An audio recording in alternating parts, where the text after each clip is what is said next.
And my grandpa Herman, he was a big, tough guy, although he was never tough with me. It's only the stories that I heard about him where he was tough.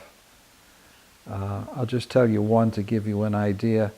He was I'll tell you two stories about him that Grandpa Lou told me.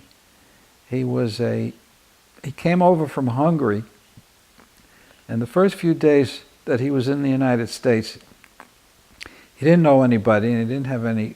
He had $2,000 in Hungarian gold coins in a money belt around his waist.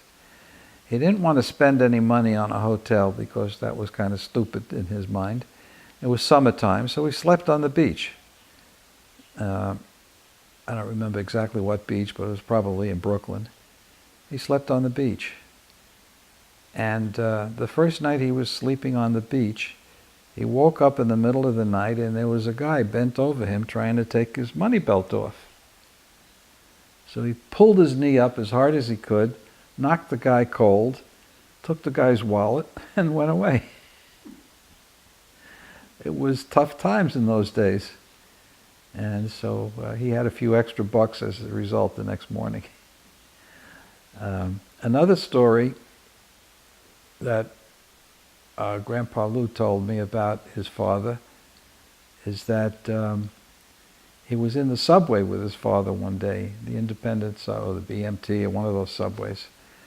And they walked into the subway and there were two rabbinical figures with the long beard and, you know, the yarmulke and everything, the wide-brimmed hats and everything, and they were sitting there. And about 4 young thugs came in. Anti-Semitism was very rampant in those days. It's much quieter now. It still exists now. I mean, it probably will always exist. Because wherever there are people, there is someone who doesn't like the Jews. So anyhow, Grandpa came into the subway car, and there were these two rabbinical type figures there sitting together.